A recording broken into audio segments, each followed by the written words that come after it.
Lo dijo en la primera hora. Recibimos a José de la Gasca a esta hora de la mañana, ministro de Gobierno. Tenemos la oportunidad de, por primera vez, recibirlo acá en nuestra mesa de trabajo. A José de la Gasca, quien lo conocemos, ha desempeñado algunas funciones públicas. En su momento fue secretario anticorrupción, más recientemente embajador representando al Ecuador ante Naciones Unidas. Y hace pocos días, pocas semanas, asumió el Ministerio de Gobierno. Ministro, bienvenido, buen día, qué gusto. Fabricio, qué gusto, muy buen día para usted y para su audiencia. Gracias a usted, ministro. Junto a Belkis vamos a generar esta entrevista con el ministro. Generé yo mi comentario sobre la reforma parcial a la Constitución que ayer enviaron a la Asamblea Nacional. ¿No siente usted, y le hago esta pregunta, es lo que siento yo? Me parece a mí que están perdiendo una gran oportunidad de ampliar el abanico de discusión sobre un problema de fondo que es el sistema. Ustedes como gobierno se enfocan en una arista, pero no en todo lo que está pasando en el sistema. ¿No se está perdiendo esa gran oportunidad de atacar las distorsiones que tiene el sistema de partidos, ministro? Gracias, Fabricio. Sí, a ver, qué distorsión más grande que hayan 15 candidatos a la presidencia de la República. Ya por ahí empecemos poniendo una foto de qué es lo que está pasando. Bueno, 16, ¿eh? 16, perdón, 16, sí. Y yo no necesariamente creo que no se ataca el sistema. Aquí lo que se está viendo es que no puede ser que el país, los ecuatorianos, estemos pagando campañas políticas de personas que no tienen ni siquiera construidas estructuras con ideología. Escuchaba a Fabricio respecto del fondo partidista para la formación de líderes políticos. Creo que tampoco ha servido. Creo que la prueba de las 16 candidaturas y de lo que vemos normalmente en los procesos electorales no refleja una formación de líderes, no refleja una formación consecuente en ideologías, de principios. Tú mencionabas ejemplos, hay legisladores que lamentablemente, como ayer, ni siquiera conocen el procedimiento legislativo, no saben lo que es lo que dice la Constitución, otros no entienden la diferencia entre leyes ordinarias y leyes económicas urgentes y cómo se deben tramitar y lo que dice la propia ley de la función legislativa, entre otras cosas. Pero de lo que se trata esto es de evitar que el país siga derrochando ese dinero que bien se puede destinar para otras cosas importantes como salud, seguridad, en lugar de tener que estar dando para promoción de figuras políticas muchas veces en decadencia, otras candidatos huérfanos, y lo que es peor, la corruptela de esa mercantilización o de ese comercio de las tiendas políticas para las candidaturas, que lo hemos visto y que es un secreto a voces. Entonces, yo creo que se ha hecho mucho, pero aquí hay que empezar viendo también que esta reforma constitucional, democráticamente solicitada, ha pasado por un filtro de la Corte Constitucional. Y si te pones a ver la letra chica de lo que ha dicho la Corte en el voto de mayoría, yo entiendo que esto pueda suscitar una discusión porque dentro de la propia Corte Constitucional fue pasada con 5 votos. Sí, 5 contra 4, hubo 4 votos salvados. Te voy a decir lo que dice el numeral 28. En tal sentido, la propuesta de modificación constitucional en examen busca liberar del Estado, el rol del Estado, una cuestión específica: el financiamiento público, particularmente a la difusión de las propuestas programáticas de todas las candidaturas, pero preserva su deber estatal de garantizar la promoción electoral. Dicha garantía en macro no se limita exclusivamente a costear la publicidad de las organizaciones políticas, más bien el Estado en su rol garantista mantiene su potestad de optar por cualquier otro mecanismo para tal fin. Para mí, el tema específico y el examen que ha hecho la Corte es muy claro.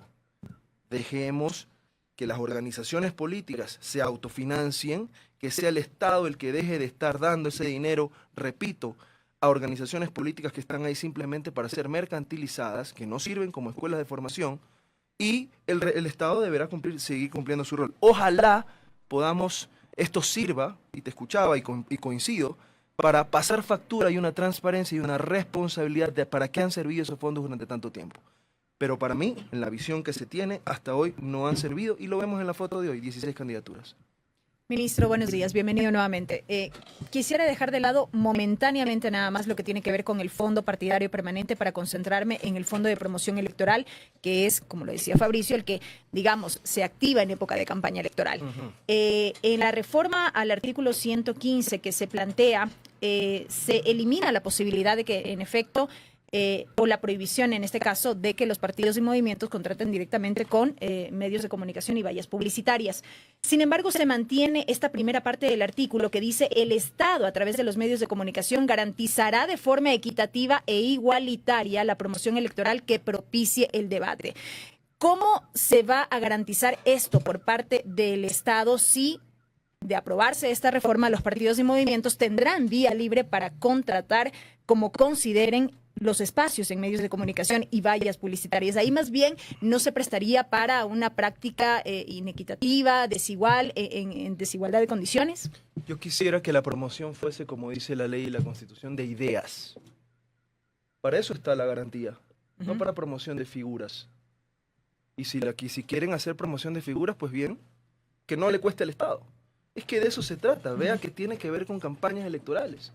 Entonces, se siguen respetando las garantías mínimas, así lo ha dicho la mayoría de la Corte Constitucional, pero para otras figuras, en la época electoral, para la promoción de figuras, eso no lo tiene que pagar el Estado. Y eso ya tiene que servir para la primera piedra, para cambiar un gran sistema estatista, donde el Estado, lejos de mantener una igualdad, lo que ha hecho es promover la demagogia. Pero ahí no estamos volviendo al debate que ya se generó entre 2006 y 2007 respecto de cuando por primera vez se empezó a hablar sobre la necesidad de que el Estado financie la publicidad para que haya una equidad entre las candidaturas. No estamos regresando al hecho de que si tienes más plata, si tienes una chequera más robusta, más gorda, puedes tener mayor presencia mediática. No estamos volviendo a otra distorsión también, ministro. Esto no se trata del tamaño de las chequeras. Esto se trata de cómo se ha pervertido el sistema con las ideas que se tuvieron entonces, cómo no ha funcionado y cómo esa falta de eficiencia y esa disfunción le cuestan al país. De lo que se trata es que repensemos si eso funcionó, sirvió o no sirvió, creemos que no ha servido, creemos que sí hay garantías mínimas, creemos que esto no debe tocar la formación electoral, que creo que tampoco, de ideas, de personajes, de candidaturas, de cuadros, que creemos que tampoco ha funcionado, pero esto tiene que ver con un punto en específico. Y repito, no se trata del tamaño de las chequeras. Ya no le pasen, ya no sigan chupando de la teta del Estado para promocionar candidaturas y perfiles aparecidos y para que siga el tráfico de estas candidaturas. Pero los que menos tienen, por ejemplo, los que tal vez no tienen suficientes recursos económicos para financiar tanto la publicidad cuanto la actividad política, entendiendo que la política no debería ser exclusiva de una élite, sino más bien la política debería ser un espacio en el cual participemos todos los ciudadanos. De alguna manera no estamos fomentando eso, la elitización, evitando que aquellos que no tienen recursos puedan participar de la política, ministro. Yo no lo creo, pero tampoco creo que se tiene que seguir subvencionando la falta de eficiencia. Subvencionando el populismo y subvencionando la falta de transparencia. Por eso yo le decía... ¿Cómo entonces lograr que exista un equilibrio mediano, una suerte de control para que no existan estas distorsiones? Primero discutiendo sobre lo que ha funcionado, sobre lo que no ha funcionado y desempolvando estas discusiones, como bien lo dice Fabricio, respecto de lo que se tenía hace casi 20 años, de lo que ha pasado ahora y de lo que ha servido y lo que no ha servido. Entonces, primero, bueno, yo creo que esto es algo que el país tiene que pensarlo, que el país tiene que decidirlo, por eso le pedimos a la Asamblea que lo tramite con agilidad, para que sea el pueblo el que tome la decisión. Al final del día esto se va a someter a una elección popular, debería someterse a una elección popular, pero los pasos constitucionales se están dando y la discusión debe crearse. ¿Quieren los ecuatorianos seguir, repito, subvencionando corruptela, subvencionando ineficiencia sobre pretexto de igualar la cancha? Yo pienso que aquí la cancha se dejó de igualar y se volvió a inclinar, pero hacia otro sentido, hace mucho. Y eso es lo que se debe corregir. ¿Por qué entonces no pensar, insistiendo un poco en el planteamiento inicial de Fabricio, en una reforma mucho más integral y no solo a nivel de la Constitución de la República, sino a nivel de la misma legislación? Bueno, yo creo que este es un paso importantísimo. Y ahí está. Y ahí está la discusión. Y como decía, 5 votos contra 4. Hay definitivamente personas que piensan diferente. Dejemos que sea la Asamblea la que tramite con agilidad y luego el país el que decida. Pero yo repito, a mí me parece que es una distorsión lo que ha sucedido, lo que está sucediendo y debe corregirse. Y creo que este mecanismo sirve para enderezar esa cancha desnivelada que cayó sobre un peso muy inclinado de un lado al que no se pretendía llegar, pero se llegó. Y no estamos yendo al otro lado, o sea, de la cancha inclinada de un lado, como usted dice, no estamos inclinándola hacia el otro lado. No, Fabricio, yo creo que para saltar esa inclinación, como usted dice, tenemos que ver qué dice primero, cómo termina este proceso, y luego ver en la práctica cómo ha funcionado, porque el inclinado, la cancha inclinada que había, mire a dónde ha terminado. Y han sido 20 años los que nos han demostrado una y otra vez que ese artículo no ha servido para lo que se pensó. Ministro, ese es un tema que ayer fue noticia. El otro tema es que de 2 proyectos de urgencia en materia económica que envió el Ejecutivo, el uno pasó el primer debate y comenzará la construcción del informe para segundo y definitivo debate en la Comisión de Desarrollo Económico, el que tiene que ver con el alivio financiero. Pero la Asamblea Nacional, con 84 votos el día de ayer, decidió archivar, negar y archivar, esa es la denominación, negar y archivar, el proyecto de ley de lavado de activos, esto que le denominaron la ley antipillos. ¿Cuál es la reacción del Ejecutivo frente a esta decisión de la legislatura, ministro de la Gasca? Yo veo una asamblea sin brújula, deambulando en un océano entre la impunidad y el narcotráfico. A mí me parece que lo que han hecho ayer riñe con la legalidad, es una cuestión totalmente contraria al orden constitucional. Bueno, lo voy a explicar, pero eso ameritaría una explicación mucho más técnica. Pero déjeme decirle que a mí me preocupa que 84 votos le sigan el juego al narcotráfico, le sigan el juego al financiamiento de los grupos narcodelictivos, del crimen organizado. Eso es lo que ha pasado y hay que decirlo. Aquí han pretendido camuflar o engañar con que esto se trata de una ley recaudatoria. De recaudatoria no tiene nada, más bien baja el impuesto que ya existía. Han escuchado inclusive que hablan de un nuevo impuesto. El impuesto a los vehículos usados. Sí, por supuesto, que era del 1% y hoy se ha bajado. Para la gran mayoría, el proyecto decía eso es lo que no dicen, que el proyecto decía que para la gran mayoría de los ecuatorianos, del mayor volumen del parque vehicular, se reducía el impuesto del 1% al 0.75%. Eso no han dicho. Entonces, ¿qué recaudatoria puede ser una ley que baja un impuesto? Lo que sí hacía era, la tasa la graduaba en función al monto de los vehículos, que repito, no eran la gran mayoría, precisamente para atacar estas economías ilegales que se dan en el tráfico de vehículos, en la informalidad, en la falta de regulación, en la falta de control de los vehículos de alta gama, que son muy pocos, donde claramente estaba lavándose el dinero. Esa es la información técnica que tenemos. Entonces, de recaudatorio no tenía nada. A mí me parece que el crimen organizado está saltando en una pata, porque la clase política le ha dado un caramelo. Esta es la forma como se legisla en contra del país. Pero con las herramientas vigentes, hay una ley vigente de lavado de activos, hay las herramientas y las atribuciones del OAFE, hay el Código Orgánico Integral Penal. Con lo que está vigente no se puede atacar. Se ataca, pero usted ve cómo es la lucha contra el crimen organizado. Si por eso es que se llama crimen organizado. Estamos en una economía dolarizada. Le hemos abierto la puerta al narcotráfico por décadas. Y ahora que se está tratando precisamente de sofocar el bolsillo de estas organizaciones para no tener que, con toda la respuesta armada que tenemos, policial y militar, estar poniendo una curita en una hemorragia, porque de lo que se trata es de ir más atrás, los asambleístas le hacen el juego al narcotráfico, repito. Y eso a mí me parece gravísimo. Eso a mí me parece que no tienen una dirección clara de a dónde debe ir el país, de cuáles son los intereses que deberían concertarnos a todos. Esta ley debe haberse aprobado por mayoría absoluta, y no negada en la manera como fue. A mí me parece muy lamentable, repito, que esta asamblea le dé ese caramelo al narcotráfico de una manera tan irresponsable con el país. Ministro, además del cuestionamiento respecto de este impuesto a la compra y venta de vehículos, también hubo señalamientos ayer en la Asamblea durante el debate en lo que tiene que ver con las facultades de la UAFE. Lo que se dijo por parte de algunos legisladores es que en lugar de fortalecer a esta unidad y de dotarle de autonomía, lo que se busca es convertirla en una suerte de institución de persecución. Eso fue lo que alegaron algunos legisladores. ¿Qué responden ustedes ante eso? Qué miedo y qué vergüenza que le tengamos tanto miedo al control que debe tener el Estado para cuidar la licitud de las finanzas. Pero la verdad es que yo, como ecuatoriano, me sorprendo de eso. El que nada debe, nada teme. Pero esto no se trata de tener una gestapo en nombre del gobierno llamada UAFE. Vean en todo el mundo, vean el FinCEN, vean todas las instituciones de inteligencia financiera, lo robustas que son. ¿Usted cree que para luchar con el narcotráfico tenemos que tener armas limitadas, tenemos que tener inteligencia limitada, o tenemos que tratar de llegar a construir precisamente quiénes son los que financian el crimen organizado? ¿Cómo cree que se lucha contra el terrorismo a nivel internacional? ¿No alcanza con la institucionalidad de la OAFE, ministro? Yo creo que el crimen va tan rápido, el crimen organizado va tan rápido, y encuentra las maneras de camuflar, de esconder las formas en que encubren el lavado de activos, que necesitamos una inteligencia financiera que esté igual y por encima de esas capacidades, precisamente para poder atacarlas a tiempo. Si aquí el problema es que no podemos parar, todavía no se llega a entender cuán importante es la financiación, el financiamiento de los grupos terroristas, y no puedo entender cómo esa no es la discusión nacional.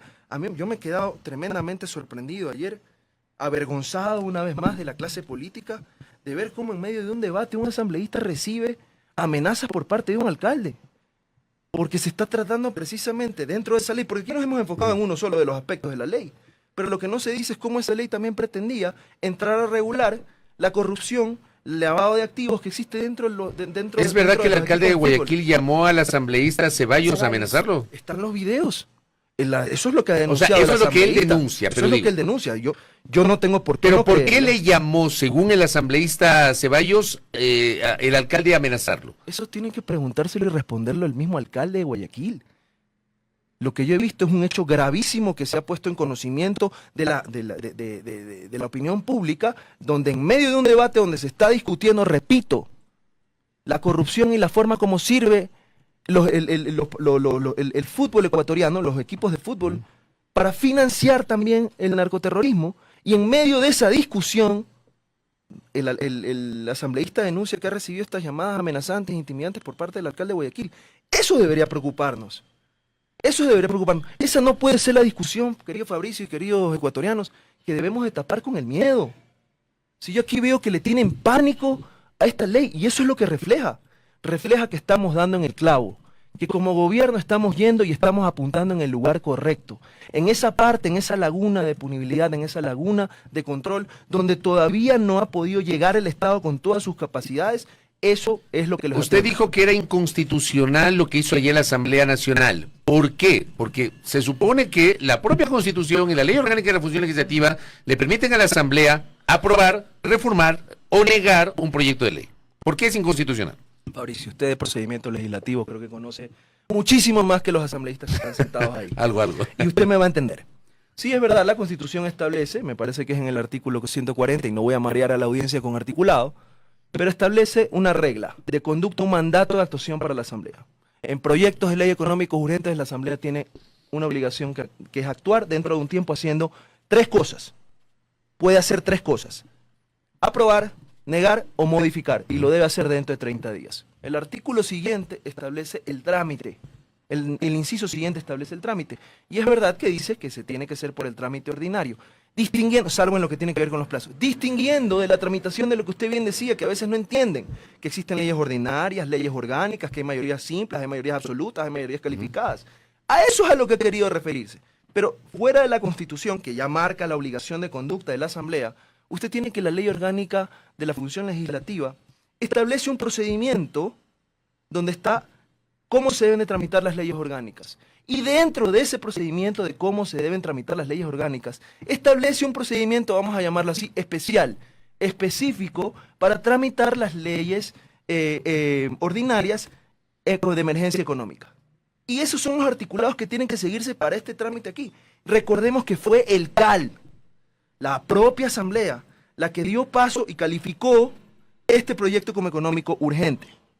¿Por qué no siguieron el trámite de la ley ordinario para las leyes económicas? Permítame interpretar. Usted lo que nos está diciendo es que, a ver, sin negar el derecho que tiene la Asamblea de negar y archivar un proyecto de ley porque es dentro de su atribución, esto no debió ocurrir en esta instancia de primer debate, sino en el segundo debate.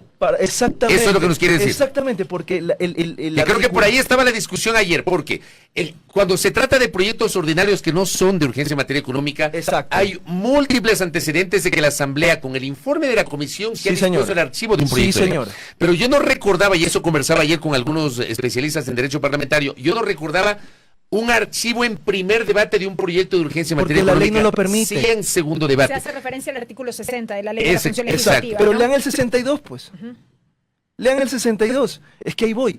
El artículo específico para el trámite de la ley económica urgente no establece no hay un la vacío posibilidad ahí que se presta a la interpretación, ministro. No, señor. Han querido, bajo un subterfugio, hacer confundir la ciudadanía y actuar de manera inconstitucional, y han utilizado un artículo que no era aplicable al caso concreto, léase Ley Económica Urgente, para archivar este primer debate. Tanto les incomodaba, tanto los estaba golpeando a todos los que se concertaron, que decidieron evitar el debate, que decidieron romper la ley, que decidieron romper la Constitución para evitar que esto llegue a un debate. Si usted lee la ley, Fabricio, usted entiende muy bien de esto, vea que la única posibilidad en ley económica urgente es en el segundo debate de probar, negar o archivar. Y entonces se habrá cumplido con el presupuesto legal. Se pasaron la ley orgánica legislativa, su propia ley, los asambleístas, por el forro para llegar a romper y a destruir esta discusión, pero no va a quedar ahí. Esta discusión no va a quedar ahí. Precisamente, ministro, luego de esta decisión adoptada ayer por parte del Pleno de la Asamblea, ¿el gobierno va a buscar insistir de alguna manera en esta iniciativa? Yo parto de la premisa de que esto no ha muerto, de que lo que han hecho es una inconstitucionalidad y por ende no sobrevive ningún análisis serio, despolitizado o desasambleizado de constitucionalidad del proyecto. ¿Pero qué van a hacer? Hay varias cosas por hacer, me permito reservármelas, pero esta discusión no está muerta. Está lejos de estar muerta porque aquí el país necesita saber quiénes son las personas que están a favor del narcotráfico y quiénes estamos en contra. Amparados en este argumento de que se cometió una ilegalidad o una inconstitucionalidad, ¿el gobierno buscará que este proyecto pase por el Ministerio de la Ley cumplido el plazo para el trámite? Me gusta esa idea que tiene usted. ¿Podría ser? No le des ideas. Me da la sensación de que por ahí va a ser el camino que va a usar el gobierno. Le digo, me gusta mucho su idea. Me gusta mucho su idea. No lo han descartado, ¿verdad? Ya lo han pensado. Se piensan muchas cosas. Pero sí lo han pensado. Lo que dice Belkis sí lo ha pensado usted. Yo creo que soy un hombre que piensa varias alternativas antes de sugerir soluciones. Y lo que querría decir, a ver, con lo que usted nos está diciendo, directa o indirectamente, estamos asistiendo a otro escenario de confrontación con la Asamblea Nacional. Y ahí va mi pregunta. ¿No hay posibilidades de un acercamiento, de un diálogo liderado por usted como ministro de Gobierno, ministro de la Política, con la función legislativa? Yo creo que hay que leer los tiempos. Yo desde todos los micrófonos en que he estado y públicamente siempre he invitado al diálogo, pero definitivamente soy capaz de leer que la Asamblea Nacional en este momento, quienes están concertando la mayoría de la Asamblea Nacional está mirando para otro lado. Ojalá reaccionen, ojalá el país los haga reaccionar, ojalá la opinión pública los haga reaccionar de que están legislando contra los intereses del país. Han perdido la brújula, la época preelectoral, los intereses partidistas, las agendas particulares, en unos casos económicas, en otros casos de impunidad, los están cegando y están haciéndole el juego al narcotráfico. Entonces lo que usted nos está diciendo entre líneas es que no hay posibilidad de un diálogo con la Asamblea. No, yo siempre he dejado esa puerta abierta y... ¿Ha hablado usted con la presidenta de la Asamblea, con Viviana Veloz? ¿Ha conversado con ella? Personalmente no. Por lo menos por teléfono no ha conversado. Personalmente no he hablado con ella. ¿Por qué no hablar con la presidenta de la Asamblea para tratar de acercar posiciones? Definitivamente, pero yo no creo que la presidenta de la Asamblea tampoco responde por lo que ha hecho exclusivamente por lo que ha pasado ayer. Son 84 votos, Fabricio. Sí, pero ella es la cabeza de la Asamblea Nacional. Digo, empecemos dialogando con ella y buscando acercamientos con los bloques. ¿O no le ve posible o no le ve necesario? Yo, como lo he dicho antes y lo repito, siempre estaría abierto al diálogo. No sé si es que quieren que les mandemos una invitación formal, si es que el país necesita ese tipo de cosas, pero la voluntad política primero, la intención mía y lo que he declarado públicamente, más allá de cómo yo interpreto las posturas de lo que están haciendo en contra del país, siempre ha sido con la Asamblea Nacional y con todas las instituciones políticas, con todos los que forman el Estado, siempre ha estado la puerta abierta. Iré paulatinamente, yo también, según las necesidades, tocando puertas, etcétera, pero ahora lo que yo leo es que ahí definitivamente el escenario es decirle no a los intereses del país. Y a mí eso me preocupa muchísimo. Otro tema brevemente, ministro, lo que tiene que ver con la situación de la vicepresidenta Verónica Abad. Como vimos ya en los últimos días, ella ha regresado al país. Desde el Ministerio de Trabajo se ha enfatizado que ella no ha perdido su calidad ha sido suspendida de sus funciones como tal, pero ¿cuál va a ser el desenlace de la situación de la vicepresidenta de la República? La vicepresidenta sin funciones, ella ha escogido una vía judicial, con lo cual yo no puedo sino más que respetar y reconocer su derecho a impugnar las decisiones administrativas que pesan sobre ella. Ella ha presentado una acción de protección, entiendo, con medida cautelar que le fue negada, para revertir los efectos de la resolución administrativa dictada dentro del Ministerio de Trabajo. Ese es el escenario que estamos ahora. Debíamos haber tenido una audiencia el 27, entiendo que se ha postergado, me parece que para el día 29. Ya veremos qué dice, ya veremos qué dice la justicia, pero esa gran pregunta de qué va a pasar con ella, primero tiene un escenario judicial y luego vías legales y constitucionales para responder esa pregunta existen. Yo lo que quiero recordarle a la ciudadanía es que la vicepresidenta sin funciones, Verónica Abad, en el mes de julio de este año, y si no lo tiene Fabricio se lo dejo, presentó una denuncia contra el presidente de la República ante el Tribunal Contencioso Electoral por violencia política de género, donde expresamente, literalmente, es que esto no da lugar a interpretación, no es que yo no estoy que es una conjetura, no.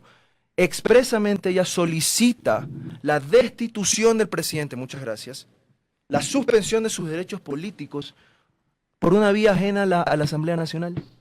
Es decir, atenta contra el orden constituido, contra la voluntad popular, por una denuncia donde ella pretende derrocar al presidente de esa manera. Eso es lo que yo le pido al Ecuador que recuerde, por un lado. Y por otro lado, que aquí mucho se trata de poner lodo sobre los hechos, es que ella, y esto es una función ajena al Ejecutivo, por si acaso, la Fiscalía solicitó en su contra una audiencia de vinculación dentro del famoso caso Nene. Que le negó la Asamblea Nacional. Donde la justicia, los jueces han dictado un auto de llamamiento a juicio en contra del hijo y de otra persona más de apellido Berredroban.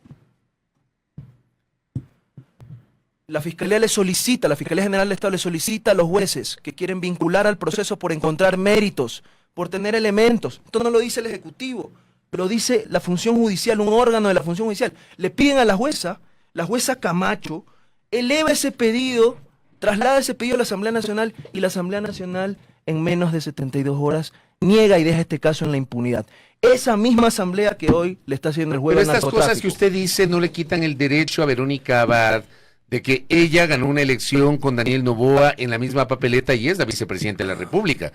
Y usted me dice, por ejemplo, el tema de la denuncia que presentó ante el Tribunal Contencioso y señala por fuera de la Asamblea. Al final el gobierno hizo lo mismo. No, señor. La sancionaron administrativamente sin tener atribución constitucional, ministro. No, señor. Abrir un sumario administrativo y sancionar a la Sí, señor, y vaya, revisemos la ley y revisemos cuando se eliminó esta diferenciación entre dignatarios y servidores públicos, y vamos a entrar en una teoría respecto de por qué entran dentro de una ley que la propia ministra de Trabajo, y que no fue la que dictó la resolución, sino dentro del seno del ministerio, ha criticado la existencia de esa ley y mucho menos. Las vías de legalidad están, que a muchos no guste, que quizás a una opinión académica diga que no tiene visos de constitucionalidad. Bueno, si hubiera sido tan escandaloso, la jueza que negó la medida cautelar hubiera pensado lo contrario. Oiga, yo le voy a decir una cosa, perdón que le interrumpa, pero a ver, yo como nunca antes he visto casi al unísono a la comunidad jurídica rechazando la sanción vía administrativa de la vicepresidenta. O sea, generalmente siempre hay, digamos, criterios divergentes, pero en el caso del sumario hay unanimidad en el criterio. Hay, si no unanimidad, por lo menos el 99% de abogados y de académicos. Yo no puedo hablar de unanimidad donde no conozco cuál es el universo, pero lo que sí le puedo decir, yo puedo construir un argumento de legalidad y de constitucionalidad. Yo le voy a poner solo un ejemplo para que vea de dónde hay que partir. Le dejo eso de argumento inicial, de premisa. ¿Es o no es verdad que el presidente tiene la facultad de él designarle las funciones? Es que eso no está es incontrastable. Eso es incontrastable. Perfecto. Y nadie ha cuestionado la parte constitucional. Perfecto. Ha habido discusión política, sí, pero la parte constitucional nadie. Perfecto. Ella sí la discutió, etcétera, pero bueno. No, constitucionalmente no había discusión en eso. Presidente la designó ella, embajadora extraordinaria y plenipotenciaria ante el Estado de Israel para que medie y haga sus esfuerzos de paz en la cuestión palestina. ¿Qué es lo que hizo el presidente? En orden de legalidad, cumpliendo con la Constitución, la puso jerárquicamente debajo de ¿quién? De la Cancillería, porque el presidente de la República dirige la política exterior, es el que dicta la política exterior según la ley, pero quien dirige la política exterior según la misma ley de servicio exterior es la Cancillería.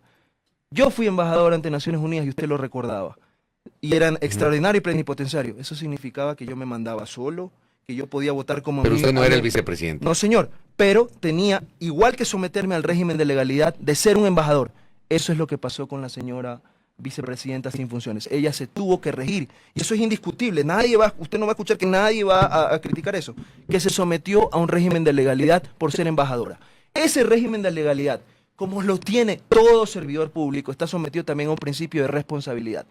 Ese principio de responsabilidad es la contraparte de esa obligación que ella tiene de cumplir con el Estado. Y por ahí se construye el argumento. No voy a llegar más a detalles, repito, esto lo vamos a ver en las Cortes, pero yo considero que visos de legalidad y constitucionalidad existen. Ya veremos qué dicen las Cortes. Pero una cosa sí le recuerdo, quizás no estuviéramos en esta discusión, quizás, si es que la Asamblea hubiera dado paso al juicio, al procesamiento penal de la vicepresidenta, que vemos, repito, que está avanzando con un llamamiento a juicio, y a lo mejor, no hubiéramos tenido que llegar porque se hubieran activado otros caminos constitucionales, ¿verdad?, que nos hubieran librado de esto. En el fondo lo que se está buscando, ministro, con todo respeto, es sacársela del encima a Verónica Abad. Eso es lo que se está buscando. En el fondo es que se respete la Constitución, en el fondo es que se respete la voluntad popular, y en el fondo es que se respete que no podemos tener una vicepresidenta sin funciones que públicamente haya declarado que quiere destituir al presidente. Que es una conspiradora. Y además, yo no voy a decir eso, pero además ha declarado algunas cosas, o ha dado a entender, usted me las recordará, que francamente creo que atentan contra lo que se está haciendo dentro de un Estado que está librando activamente un conflicto armado interno, donde se ha hablado de tumbar los impuestos, y sabrá Dios si también se hablaba y se confirmaba agendas de impunidad para dar indultos legalmente improcedentes y demás. Oiga, A mí me parece yo le que voy a eso- decir una cosa, eso es porque lo que el país debería yo le pensar. voy a decir una cosa, y ya se nos está terminando el tiempo, pues está interesante la entrevista. Yo estoy de acuerdo con usted y lo he comentado públicamente sobre las muy cuestionables declaraciones de la vicepresidenta. No estoy de acuerdo para nada, porque me han parecido conspirativas y lo digo yo, y lo he dicho públicamente. Pero yo sigo discutiendo la vía legal o la vía jurídica, porque al final del día ella es la vicepresidenta. Y O sea, no lo a mí no niego. me gusta lo que ella está diciendo, me parece insólito que sabiendo que podría ser encargada del poder diga cosas como la que se Por ha Dios, dicho. por Yo la he Dios. criticado públicamente, pero también al mismo tiempo creo que hay un exceso sobre la forma como se está interpretando la normativa, y me parece a mí que lo que se está haciendo con ella es abiertamente inconstitucional, ministro. Fabricio, yo voy a respetar su criterio porque es un Criterio. hombre al que yo respeto muchísimo y además respeto las opiniones en contrarias. Yo tengo una opinión diversa y la he explicado, he empezado a explicarla y creo que la cadena argumentativa me llevaría indefectiblemente a que la justicia vea esta argumentación. Pero repito, este es un tema que está allá en las Cortes. Dejemos que sea la justicia la que diga lo que tenga que decir. Nosotros acataremos las decisiones de la justicia. Ese es el respeto a la independencia de los poderes y al orden constituido.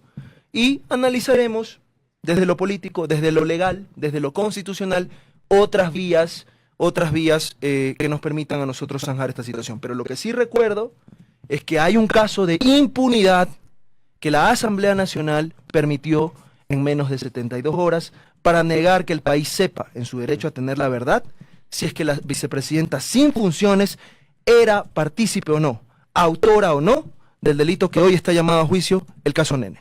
Eso es lo que tiene que quedarse en la retina. Ministro de la Gasca, gracias por el tiempo y esperamos, esta es la primera, que no sea la última que nos visita aquí en la radio. Muy gentil. Cuando usted me invite, muchísimas gracias. Gracias a José de la Gasca, que ha estado con nosotros, ministro de Gobierno. Se nos quedan algunos temas en el tintero, pero hemos hablado bastante con él y tenemos otra agenda de entrevistas. Gracias a nuestro invitado. Primera plana. Todas las noticias, todas las voces.